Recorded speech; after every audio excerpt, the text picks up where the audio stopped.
Welcome back to the newsroom. اور اس سے پہلے ہم دیکھ رہے تھے کہ فاروق حبیب نے اپنی راہیں پی ٹی آئی سے جدا کر لی ہیں اور استحکام پاکستان پارٹی میں شمولیت اختیار کی ہے. انہوں نے بڑی گفتگو کی ہے, نپی تلی بھی تھی, دل سے بھی تھی اور بڑی خاص گفتگو کی ہے. اس پہ بھی ہم بات کریں گے. مہنگائی کے حوالے سے ہم بات کریں گے. عوام کو تھوڑا سا ریلیف ملا ہے, معیشت میں کچھ بہتری آئی ہے, پیٹرول کی قیمت 40 روپے فی لیٹر کم ہو گئی ہے. تو عوام کچھ خوش نظر آ رہے ہیں کیونکہ انہیں تھوڑا سا ریلیف ملا ہے. لیکن ملا جلا رد عمل آ رہا ہے. وہ کہہ رہے ہیں کہ ایک جانب پیٹرول تو سستا کیا گیا ہے لیکن دوسری جو اشیاء ضروریاں ہیں ان کی جو قیمتیں ہیں ان میں بھی کمی ہونی چاہیے. مارکیٹ کا سینٹیمنٹ بھی اچھا رہا ہے, کچھ 420 پوائنٹس کا اضافہ بھی ہو گیا ہے, 6 سال کے بلند ترین سطح پر بھی پہنچ گئی ہے. لیکن لوگوں کا مسئلہ آٹا, دال, چینی, روٹی ہے, تو اس کی قیمتیں کب کم ہوں گی, کرائے کب کم ہوں گے, لوگوں کا یہ سوال ہے. ساتھ ہی ساتھ جو معاملہ ہے نگران وزیر اعظم کے دورہ چین کا, بیجنگ وہ پہنچ چکے ہیں. وہاں بیلٹ اینڈ روڈ فورم کا انعقاد ہو رہا ہے 10 سال, کیونکہ اس منصوبے کے بھی مکمل ہونے جا رہے ہیں جس کا پاکستان حصہ بنا تھا. تو اہم ملاقاتیں ہیں سائیڈ لائنز پر. کیا کچھ ایکٹیویٹیز رہیں گی, کیا کچھ ہم حاصل کر سکتے ہیں, جو ڈیمیج ہوا تھا اس ڈیمیج کنٹرول کے لیے کیا کچھ ہو رہا ہے, اس پہ بھی بات کریں گے. اور تیسری جو انتہائی اہم نوعیت کی گفتگو ہے وہ ہونے جا رہی ہے اسرائیل فلسطین معاملے پر. آج 10واں روز ہے, مسلسل بمباری ہو رہی ہے, بچوں کی شہادتیں رپورٹ ہو رہی ہیں, ہسپتالوں کو نہیں چھوڑا جا رہا. جو پناہ گاہیں ہیں لوگوں کی, یعنی محفوظ پناہ گاہیں, انہیں جنہیں جنگی اصول اور ضابطوں کے تحت بھی حملہ نہیں کیا جاتا, ان پہ بھی حملہ ہو رہا ہے. تو صورتحال ہے کیا, اب تک اس کرنے کے لیے کیا کچھ ہوا, اس سب پر بات کریں گے. لیکن سب سے پہلے جو ہم بات کرنے جا رہے ہیں وہ فاروق حبیب صاحب کی ہے. فاروق حبیب صاحب آج استحکام پاکستان پارٹی کے آفس میں نظر آئے اور انہوں نے دل سے کچھ گفتگو کی ہے, اور انہوں نے دل سے اس گفتگو میں استحکام پاکستان پارٹی کو جوائن کیا. انہوں نے کہا کہ جہانگیر خان ترین کے پاس ویژن ہے اور انہوں نے بڑا کام کیا ہے. ساتھ ہی ساتھ انہوں نے یہ بھی بتایا کہ جب چیئرمین پی ٹی آئی کی گرفتاری ہوئی تو میں دوائی کھا کر سو رہا تھا, مجھے میری اہلیہ نے بتایا کہ گرفتاری ہو گئی اور میں کسی احتجاج میں نہیں گیا. انہوں نے کہا ہے کہ وہ لوگ جو اس وقت روپوش ہیں, تحریک انصاف کا حصہ ہیں, انہیں بھی میرا میسیج ہے, آپ کی فیملی سفر کر رہی ہیں, آپ بھی دیکھیں, فیصلہ کریں اور طے کریں کہ آپ نے کیا کرنا ہے. اور استحکام پاکستان پارٹی بھی ویسے ہی ہے جیسے ایک وقت میں تحریک انصاف کو کہا جاتا تھا کہ یہ کچھ بھی نہیں ہے, ان کے پاس نہ ورکر ہے نہ رہنما ہے. ہم نے اس پارٹی کو بھی بنا دیا, ہم اس پارٹی کو بھی بنا دیں گے. تو فاروق حبیب آج استحکام پاکستان پارٹی کے فیوچر کو لے کے بھی بڑے کانفیڈنٹ نظر آئے. ظاہر ہے ہونا چاہیے, پتہ چل رہا ہے. اچھا, وہ کہہ رہے ہیں کہ اتنا وقت میں اس لیے سامنے نہیں آیا کیونکہ میں ذرا یہ سوچ و بچار میں تھا کہ درست فیصلے کر سکوں. خود کو میں نے وقت, ہاں جی, روحانی مشورہ بھی, اس کا بھی انہوں نے ذکر کیا. ساتھ ہی ساتھ انہوں نے کہا ہے کہ تحریک عدم اعتماد آئینی طریقے سے ہوا. انہوں نے کہا ہے کہ جن کی وجہ سے معصوم لوگ جیلوں میں ہیں وہ بھی اس وقت جیل میں ہی ہیں, لیکن اکسایا ان لوگوں کو انہوں نے ہی تھا. ساتھ ہی ساتھ 9 مئی کے واقعات کی مذمت کی ہے. انہوں نے کہا ہے کہ افسوسناک وہ واقعات تھے, میں نے خود کو کافی وقت دیا کہ میں درست فیصلہ کر سکوں. پاکستان کو, قائد اعظم کا پاکستان کی جدوجہد ہم نے شروع کی تھی, اور جب ہم نے پارٹی کو جوائن کیا تھا تو ہم نے اس لیے جوائن نہیں کیا تھا کہ جو حالات اب پیدا ہو گئے ہیں ان حالات کا ہم سامنا کر سکیں. آپ کو آئینی طریقے سے ہٹایا گیا, قانونی راستہ اختیار کرنا چاہیے تھا. تنقید بھی انہوں نے کی ہے چیئرمین پی ٹی آئی پر. انہوں نے گفتگو کیا کیا وہ ذرا سنیے. حالات اور واقعات کے تسلسل میں, جذبات میں آپ اتنا آگے چلے جاتے ہیں کہ آپ جو ہے وہ حقیقت سے بہت دور چلے جاتے ہیں. اور میں بھی اسی مرحلے کے اندر, اسی جو ہے وہ تذبذب کا شکار تھا. جو ہماری ایک ڈیموکریٹک جمہوری جو ہماری سٹرگل ہونی چاہیے, اس سٹرگل سے ہٹ کے ہم ملک کو وائلنس کی سطح کے اوپر لے آئے. 9 اپریل کے بعد کیا جو آگے کا مرحلہ ہے, اس مرحلے میں آپ نے لوگوں کو کیا پیغام دیا کہ آپ سڑکوں پہ نکلیں, آپ روڈز بلاک کریں, آپ مزاحمت کریں, آپ وائلنس کریں, اور اس وائلنس کے نتیجے میں ایک مسلسل مائنڈ سیٹ, ایک پیغام دیا جاتا رہا جہاں پر جو انوسینٹ لوگ تھے وہ کلٹ فالوئنگ کے اندر ان کے مائنڈز کو جو ہے وہ ان کو ہائی جیک کیا گیا, اور ان کے دماغ میں مسلسل جو ہے وہ ایک جذبات بھڑکائے جاتے رہے کہ پتہ نہیں جو پاکستان کے ادارے ہیں وہ آپ کے خلاف کام کر رہے ہیں. بعض اوقات آپ حالات اور واقعات کے تسلسل میں, جذبات میں آپ اتنا آگے چلے جاتے ہیں کہ آپ جو ہے وہ حقیقت سے بہت دور چلے جاتے ہیں. तो फ़ारूक हबीब साहब की गुफ्तगू आपने मुलाहिज़ा कर लिया। अभी हम बात कर लेते हैं निगरान वज़ीर-ए-आज़म अनवारुल हक काकड़ की, जो कि 4 रोज़ा दौरे पर चीन पहुंच गए हैं। 17 और 18 अक्टूबर को चीन में बेल्ट एंड रोड फोरम में शिरकत करेंगे, इससे खिताब भी करेंगे। वज़ीर-ए-आज़म की फोरम में शिरकत के लिए आने वाले रहनुमाओं से मुलाकातें भी शेड्यूल हैं। इसके साथ साथ ग्रीन एनर्जी, स्पेस टेक्नोलॉजी, ज़राअत के शोबों से मुतालिक कई MOUs पर दस्तखत भी किए जाएंगे। वज़ीर-ए-आज़म चीन की बिज़नेस कम्युनिटी से भी मुलाकात करेंगे। तो BRI belt and road initiative को 10 साल मुकम्मल हो गए हैं और इसी सिलसिले में चीन में कुछ सेलिब्रेशंस हैं और कुछ मेहमानों को मदऊ किया गया। इसी सिलसिले में हमारे निगरान वज़ीर-ए-आज़म भी चीन में मौजूद हैं, पहुंच गए हैं वो चीन, और बाकायदा तौर पे ना सिर्फ इस तकरीब में शिरकत करेंगे, खिताब भी करेंगे, कुछ अहम मुलाकातें भी उनकी शेड्यूल में हैं। 4 रोज़ा दौरा है। पाक चीन दोस्ती मिसाली है, सबके सामने है, और जब जब हमें मुश्किल पेश आई है तो इस दोस्त ने हमारी मदद भी की है। तो ऐसे में जब एक तारीख़ी मंसूबा के जिससे इस खित्ते की तकदीर बदलने का इरादा किया चीनी सदर शी जिनपिंग ने और पाकिस्तान को इसमें साथ किया, तो हम इसके शराकतदार हैं। और 4 रोज़ा दौरे में जहाँ इस 10 साल शराकत का जश्न होगा, वहीं साथ ही साथ साइड लाइन्स पर मुख्तलिफ अहम नौइयत की मुलाकातें भी होने जा रही हैं, जिसमें चीनी सदर से मुलाकात है, फिर इसके अलावा जो दीगर वहाँ पर हरारकी है उससे भी मुलाकात है, और जो बिज़नेस कम्युनिटी है, ख़ास तौर पर बिज़नेस कम्युनिटी में भी वो लोग जो इन्वेस्ट करना चाहते हैं पाकिस्तान में, या कुछ ऐसे सेक्टर्स के जहाँ पर इन्वेस्टर्स पाए जाते हैं और उन्हें राग़िब किया जा सकता है पाकिस्तान में इन्वेस्टमेंट के लिए, तो उन्हें भी मनाया जाएगा, समझाया जाएगा और अपना प्लान पेश किया जाएगा। मईशत की हम बात करें तो मईशत में बेहतरी तो नज़र आ रही है। बज़ाहिर निगरान हुकूमत जो है वो आवाम पर मेहरबान हुई, 40 रुपये पेट्रोल सस्ता हुआ, 15 रुपये डीज़ल सस्ता कर दिया गया, और लोग जो हैं वो ये अंदाज़ा भी नहीं कर रहे थे कि इतनी बड़ी कमी होगी, लेकिन ये इतनी बड़ी कमी हो गई है। और मज़ेदार बात यह है कि 40 रुपये कम होने के बाद भी पेट्रोल 283 रुपये का है, सस्ता है लेकिन महंगा भी है। और जिस तरह से हम पहले बात कर रहे थे कि डीज़ल भी 15 रुपये कमी के साथ 303 रुपये 18 पैसे फ़ी लीटर हो गया है। मट्टी के तेल की कीमत में 22 रुपये 69 पैसे फ़ी लीटर कमी हुई है। गो की कीमतें अभी भी बहुत ज़्यादा हैं, लेकिन कमी जो की गई है 40 रुपये की, वो ऐसा लग रहा है आवाम को कि उनके लिए रिलीफ है और वो खासे खुश हैं। लेकिन मिला जुला रद्द अमल है, कुछ कह रहे हैं कि ठीक है पेट्रोल की कीमत में 40 रुपये कमी हुई है, दैट्स वेरी गुड, लेकिन जो दूसरी अशिया ज़रूरियाँ हैं उनकी कीमतों में भी कमी होनी चाहिए। उनकी गुफ्तगू सुनिए आप ज़रा।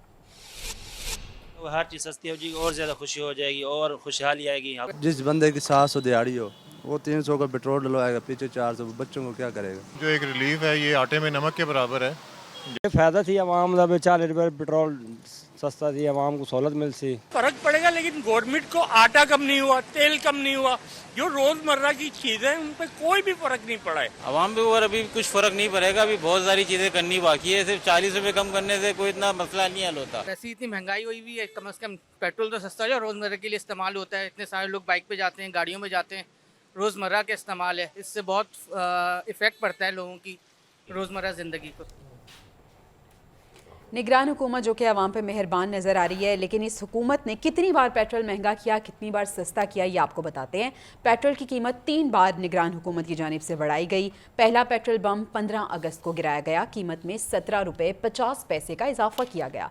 दूसरा पेट्रोल बम 1 सितंबर को गिराया गया, जिसमें 14 रुपये 90 पैसे का फ़ी लीटर इजाफा किया गया। तीसरा पेट्रोल बम 15 सितंबर को गिराया गया और पेट्रोल की कीमत 26 रुपये 2 पैसे महंगी कर दी गई। जबकि निगरान हुकूमत ने पेट्रोल की कीमत 2 बार कम हुई। 1 अक्टूबर को पेट्रोल 8 रुपये फ़ी लीटर सस्ता हुआ और फिर 15 अक्टूबर जिसकी हम बात कर रहे हैं, पेट्रोल की कीमत में फ़ी लीटर 40 रुपये की कमी की गई। तो मजमूई तौर पर 3 बार कीमतें बढ़ाई गई, 2 बार उसमें कमी की गई। 57 रुपये का, जैसे मैंने पहले भी कैलकुलेटर खोल के फ़ौरन हिसाब लगाया था, 57 रुपीज़ का इजाफा हुआ, फिर 8 और फिर एक 40 रुपये कम करके अब सिर्फ निगरान हुकूमत के जो ऊपर बोझ है वो 9 रुपये का है। तो चलें, अच्छी बात है, कुछ बोझ उन्होंने अपने हिस्से का कम किया। माशी बहाली की राह में मस्बत पेशरफ्त जो सामने आ रही है, कुछ दीगर स्पेक्ट्रम्स जो हैं उनको भी आपके सामने एक्सप्लेन करते हैं। बरामदात में सितंबर 2023 में 1.15% का इजाफा हुआ, 2.4 बिलियन डॉलर तक ये पहुंच गई हैं। इसके अलावा पाकिस्तान पेट्रोलियम लिमिटेड की जो शरह नमू है उसमें 42% का इजाफा रिकॉर्ड हुआ। इसके साथ साथ माली साल 2024 के लिए जो शरह नमू है, GDP है, वो 3.5 एक्सपेक्ट की जा रही है, यानी बेहतर हो गई है, पहले से 2.5 कैलकुलेटेड थी। साल 2023 के लिए शरह नमू जो है वो अलबत्ता 0.3 थी। बड़ा ही मुश्किल टाइम गुजरा, लेकिन अब 2023-24 के लिए जो कैलकुलेशन है उसमें 2.5 की जो एक्सपेक्टेशन थी वो अब बढ़कर 3.5 तक आ गई है। अगस्त 2023 तक कुछ इजाफे भी हुए हैं माजूद के साथ। जी हाँ। पावर जनरेशन में 14%, बिल्कुल, पावर जनरेशन में 14%, डीजल में 11% और पेट्रोल में 8% जो है ये इजाफा हुआ है। लेकिन ओवरऑल सूरत हाल हम ये देख रहे हैं कि अगस्त 2023 तक इसमें इजाफा हुआ, लेकिन अब कुछ बेहतरी और बहाली की समत हम गामजन हो रहे हैं। सीमेंट सेल की बात करें तो 45%, यूरिया सेल 49% और ऑटो सेल्स 18% तक इसमें इजाफा हुआ है। पाकिस्तान में कॉटन की पैदावार 72% बढ़ी, गंदम की पैदावार 28 मिलियन टन तक पहुंच चुकी है, जबकि चावल की पैदावार 9 मिलियन टन तक पहुंचने का इम्कान भी बताया जा रहा है।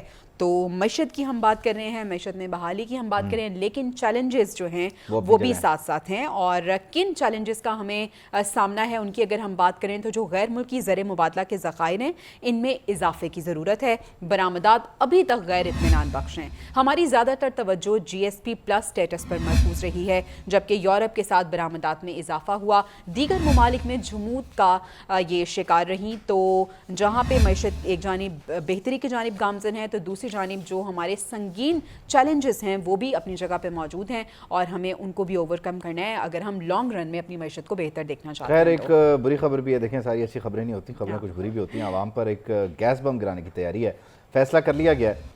IMF ने आइंदा इक़्तिसादी जायज़े से पहले गैस की कीमतों में 1, 2, 3, 4, 5, 6% नहीं 100% इजाफे की जो सिफारिश की थी, उस सिलसिले में अब इस सारी जो आप कह लीजिए कि होमवर्क है वो पूरा कर लिया गया है और गैस का बिल आपका 100% बढ़ने जा रहा है। LPG LNG की कीमत जो है उसमें भी आपको ये झटके महसूस होंगे। मामलात से मुतालिक कमोबेश कोई आज से महीना पहले हमारे प्रोग्राम में सदर लाहौर चैम्बर ऑफ कॉमर्स जनाब काशिफ अनवर साहब ने पेशगोई की थी कि 2 महीने में मईशत ठीक हो जाएगी। अब 1 महीने में हुई है तो हमने समझना चाहा कि कैसे हुई है, उन्होंने स्टूडियोज़ बुला लिया। हमने काशिफ अनवर साहब thank you so much for your time. आप कह रहे थे 2 महीने का वक्त दें, देखें क्या होता है। ये सारा कुछ शुरू तो वहाँ से हुआ, वो जो मुलाकातें हुई और अभी तक हम जो हैं वो महसूस कर रहे हैं उन मुलाकातों के असरात। कितना बेहतर हो सकते हैं अभी हम? और देखें इंशाल्लाह हम बहुत बेहतर होंगे और दिसंबर एंड तक जो हमारा पैरिटी है रुपये का और डॉलर का वो इंशाल्लाह 240 तक आ जाएगा। जब आपका पैरिटी 240 तक आएगा, इसका जो सबसे बड़ा फ़ायदा हुआ है वो इंटर बैंक और ओपन मार्केट के डिफरेंस के ख़त्म होने से हुआ है कि जो लास्ट टाइम हमने 4 से 5 बिलियन डॉलर्स हमारी किटी में नहीं आए थे वो पैसे अब हमारी किटी के अंदर आएंगे। अल्टीमेटली प्रेशर हमारी करेंसी पे कम होगा और डिवेल्यूएशन ही मैं ज़ाती तौर पे ये समझता हूँ कि तमाम रूट कॉज है तमाम ईविल्स का। तो अगर हम इसे कंट्रोल कर लेंगे तो अल्टीमेटली अब जो हमने इस बात के कताए नज़र कि इस वक्त भी फ़लस्तीन और इसराइल की जंग चल रही है, उसकी वजह से इंटरनेशनल मार्केट की प्राइसेस बढ़ रही हैं फ्यूल की, हमने उसके बावजूद अपनी प्राइसेस को कम किया है। उससे पहले यूक्रेन और रशिया की चल रही थी, उसकी वजह से भी सारी दुनिया में इन्फ्लेशन का आया, अभी भी हो रहा है, लेकिन हमने कम किया है। अब देखना ये है कि ये जंग कब तक चलती है, इसके क्या असरात होंगे, क्या इसके प्रॉस्पेक्ट्स होंगे, क्या ये हमें इम्पेक्ट जो हमने दिया है क्या ये वापस तो नहीं देना पड़ेगा। लेकिन एक ख़तरा ये है कि ये जो अभी 40 रुपये आपने कम किए हैं ये सिर्फ इसलिए किया है कि आपका डॉलर जो है वो नीचे आ गया।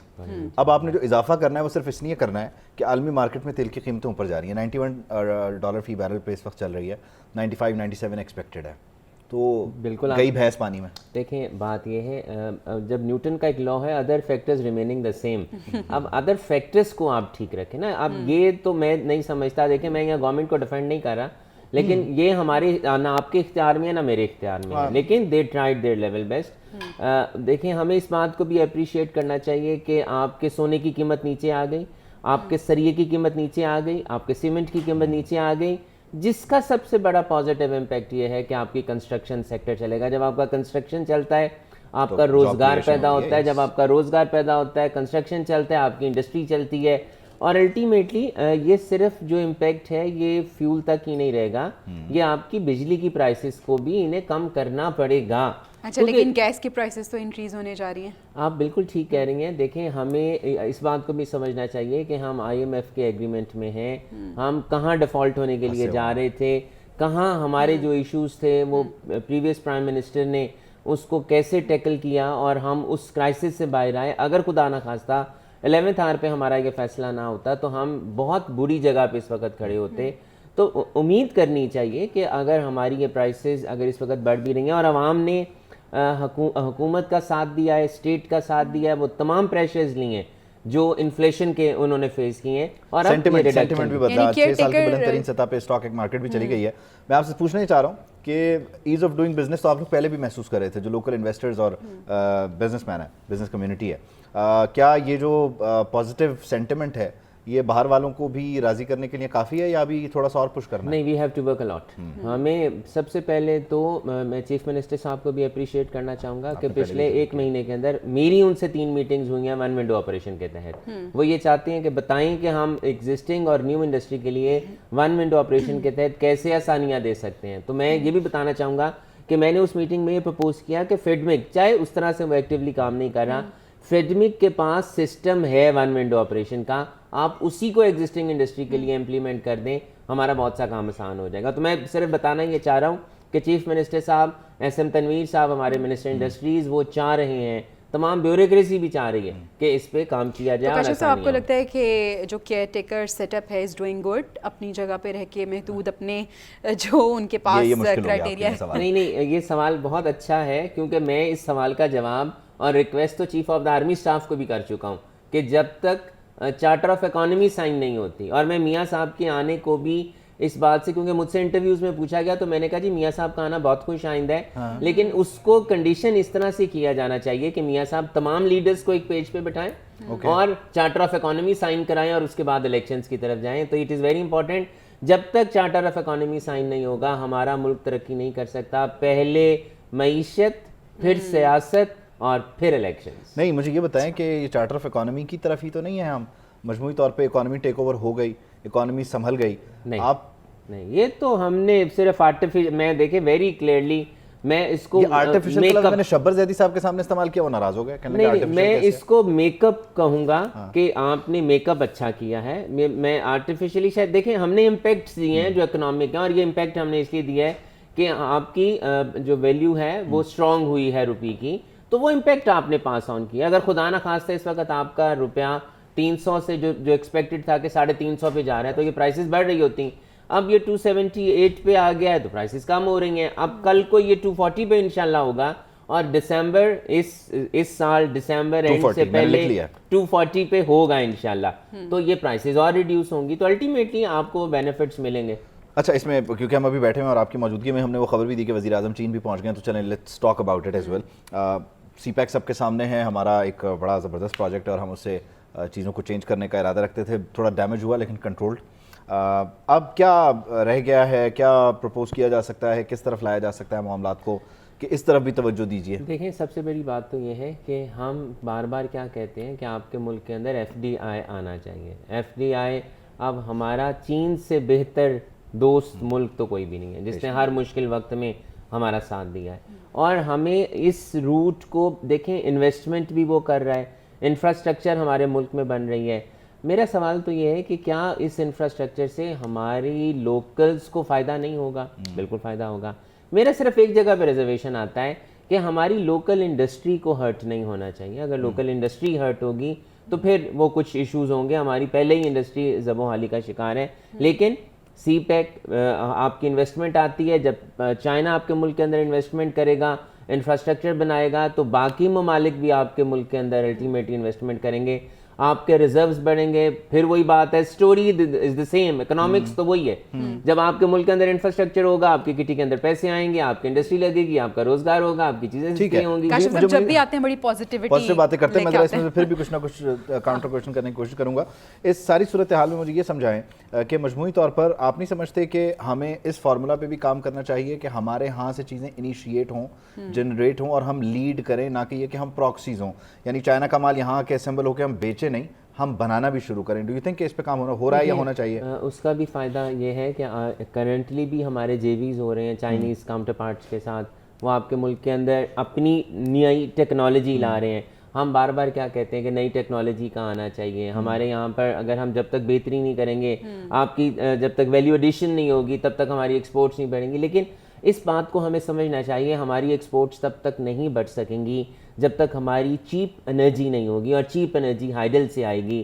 ہم جب تک ڈیمز, کالا باغ ڈیم کی طرف نہیں جائیں گے, ہماری انرجی چیپ نہیں ہوگی. اور جو ہمارا یہ خواب ہے, کہ ہم اپنی ایکسپورٹس کو بڑھانا چاہتے ہیں. ہم ایکسپورٹس نہیں بڑھا سکیں گے لیکن ہم امپورٹس ضرور کم کر سکتے ہیں by import substitution. Competitive market میں جانے کے لیے تو آپ کو پورا بہت ساری کرنے کے چیزوں لیے کو بھی چینج بہت کرنا سی ہوگا. محنت درکار ہے. خیر thank you so much Thank you, Kashif Anwar sir. صاحب, thank you so much for your time. Kashif Anwar صاحب کہہ رہے ہیں کہ دسمبر کے آخر میں مڈ میں کہیں جا کے ڈالر 240 روپے کا ہو جائے گا اور خاصی بہتری آنے والی ہے. خاصی بہتری آنے والی ہے. جب آ جائے گی تو ہم کاشف صاحب کو دوبارہ بھی بلائیں گے اور پھر پوچھیں گے کہ یہ ہر بار پریڈکٹ کیسے کرتے ہیں کہ یہ اتنا ایگزیکٹ معاملہ جا رہا ہے. خیر معاملات دلچسپ ہیں لیکن ابھی چھوٹے چھوٹے اسٹیپس لیتے ہیں, بیبی اسٹیپس لیتے ہیں, جو بہتری آ رہی ہے اس کو انجوائے کرتے ہیں, سیلیبریٹ کرتے ہیں, اور یہ سارے معاملات بھی ہیں. لیکن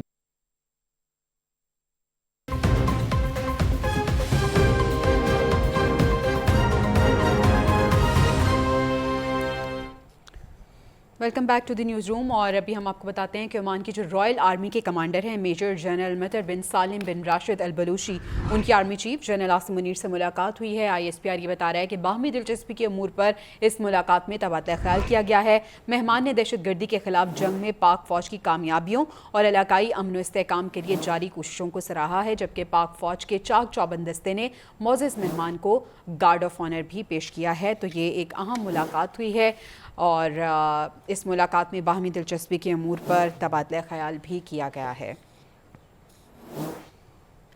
دوسری جانب اسرائیل کی غزہ پر 10ویں روز بھی بمباری جاری ہے. صہیونی فورسز کے فضا اور سمندر سے حملے اسپتالوں کو بھی نشانہ بنایا جا رہا ہے. مزید 450 سے زائد فلسطینی شہید ہوئے ہیں, 1000 سے زائد لاپتہ بتائے جا رہے ہیں. شہداء کی تعداد بڑھ کر 2950 ہو گئی ہے, جبکہ 14000 سے زائد زخمی بھی ہیں.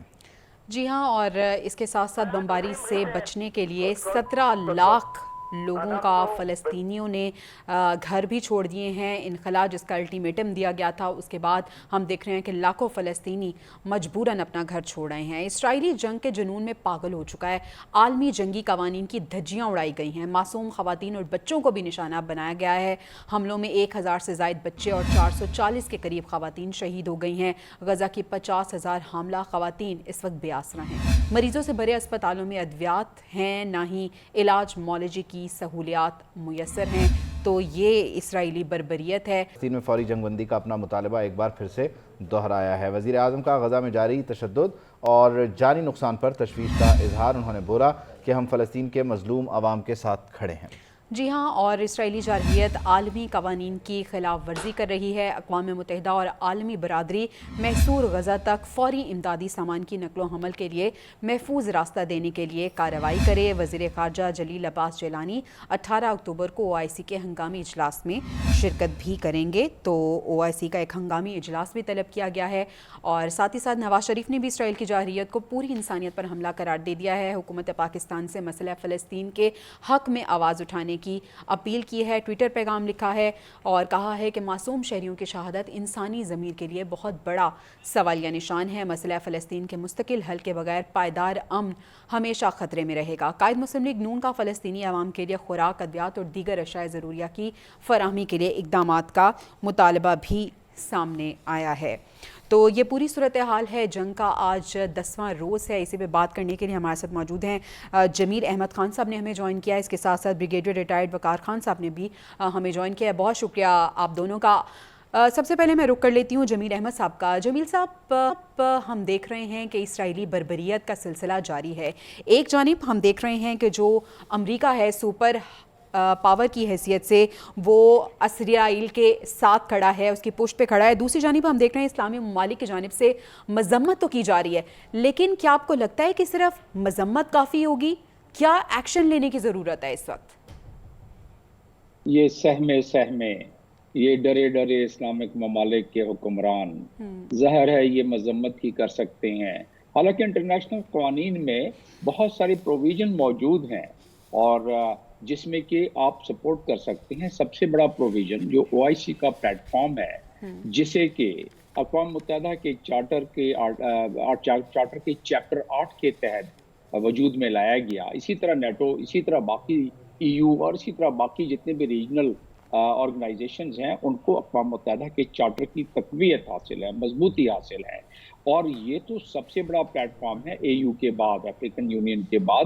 یہ اس وقت 57 ممالک پر محیط اتنا بڑا پلیٹ فارم, 150 یعنی 1.5 بلین مسلمانوں کا یہ پلیٹ فارم ہے मुस्लिम कंट्रीज का, इस्लामिक कंट्रीज का, और अपने ही चार्टर इनका आर्टिकल 1 है, उसमें बड़े वाज़ेह दिया हुआ है 8वें हिस्से में उसके कि फ़लस्तीनियों के स्ट्रगल की हम मदद करेंगे। और इस पे जनरल असेंबली का रेजोल्यूशन पास है कि 2649 कि अगर कोई अपने स्ट्रगल, अपनी फ्रीडम के लिए स्ट्रगल करता है, कोई ग्रोह, कोई भी इलाका, कोई भी कौम, तो उसकी दुनियाए अक़वाम को मदद करनी चाहिए। यहाँ तो मदद तो दरकार, यहाँ तो आर्टिकल 10 के तहत OIC पे का उन्होंने वज़राए ख़ारजा का एक हंगामी इजलास बुला लिया है। क्या इस वक्त ये दुनियाए अक़वाम का सबसे बड़ा मसला नहीं है और मुस्लिम दुनिया का सबसे बड़ा मसला नहीं है? अगर ये सबसे बड़ा मसला है, जो कि है, तो ऐसी सूरत में अपने ही चार्टर के आर्टिकल 9 के तहत सरबराहान का क्यों नहीं बुलाया इजलास? सरबराहान का इजलास बुलाते। इस पे तो मैं सैल्यूट करता हूँ साउथ अफ्रीका के सदर को कि जिसने अपने सफारती ताल्लुकात खत्म करके, कहते हैं कि हम इस पे अब अपनी माशी ताल्लुकात भी खत्म करेंगे इजराइल से, क्योंकि इजराइल ह्यूमन राइट की धज्जियां उड़ा रहा है। वो इस्लामिक कंट्री नहीं है और किसी भी इस्लामिक कंट्री ने अब तक इतना बड़ा कदम नहीं उठाया। तो आप ये देखें कि इसमें हमारी अपनी कमजोरी, अपनी कमाईगी है। और है मसला क्या है? मसला इस वक्त ये है कि जो हुक्मरान हैं ज्यादातर ममालिक के, अथॉरिटेरियन कंट्रीज के, उनके जाती मफादात वेस्ट में है, वेस्टर्न कंट्रीज में है, दौलत, माल, बाकी चीजें, और जो उनके अवाम हैं उनके बिल्कुल ऐसे ही इस वक्त ज़ाती मफादात को देखा जा रहा है और सिर्फ आवाज़ें तो उठाई जा रही हैं, मजम्मत की जा रही है, लेकिन जो रियलिटी में जो कदम उठाना चाहिए वो नहीं उठाया जा रहा। ब्रिगेडियर साहब, आलमी इस्लाम में आपको लगता है कि इतनी कुव्वत, इतनी सलाहियत ही नहीं है कि आंखों में आंखें डालकर बात की जाए और मुकाबला किया जाए? इससे पहले हमने देखा था 1973 में जब अरब इसराइल जंग हुई थी तो सऊदी अरब की जानिब से तेल की तरसील बंद कर दी गई थी, तो मगरिब जो है उसको पता चला था। अभी नहीं आपको ऐसा लगता कुछ ऐसे इकदाम लेने चाहिए ताकि उन्हें पता चले कि फलस्तीन का भी कोई दोस्त मौजूद है सही मानी में? आई थिंक कैपेसिटी और कैपेबिलिटी तो है, बात सारी विल की होती है, जिससे आई थिंक जिक्र हो रहा था कि what is the political will. और इसमें आई थिंक अगर थोड़ा सा बैकग्राउंड में जाएं तो ये 4th इंतफादा है, यानी फलस्तीनियों की तरफ से 4थी बड़ी स्ट्रगल है। और इस दफा इसमें जो आप कह लें कि एक स्ट्रगल जो है उसको वॉर की सूरत में वो ले आए सामने। इससे पहले भी 3 इंतफादा हुई और मेन पर्पस यही था कि ड्रॉ करें अटेंशन जो है। अभी अनफॉर्चुनेटली जो आई थिंक चीजें चल रही थी, नॉर्मलाइजेशन प्रोसेस से एक शुरू हुआ, फिर कॉरिडोर्स की बात हुई, तो फलस्तीनियों ने रियलाइज किया जी कि हमें तो बिल्कुल साइडलाइन कर दिया गया है। टिल द टाइम वो इस चीज को फाइट करके साबित नहीं करते, शायद इंटरनेशनल कम्युनिटी का ज़मीर जागे। और इसमें I think they have been successful. ठीक है, और इस दफा उन्होंने किसी और का इंतजार नहीं किया और उन्होंने खुद ही अपने लिए फैसला कर लिया है। बहुत शुक्रिया ब्रिगेडियर रिटायर्ड वकार खान साहब। जमील अहमद खान साहब हमारे साथ मौजूद थे, फलस्तीन इसराइल की सूरत हाल पे बात कर रहे थे। 10वां रोज़ है जंग का और बर्बरियत का सिलसिला जारी है। मजीद भी हम आएंगे और बात करेंगे, लेकिन इस ब्रेक के बाद।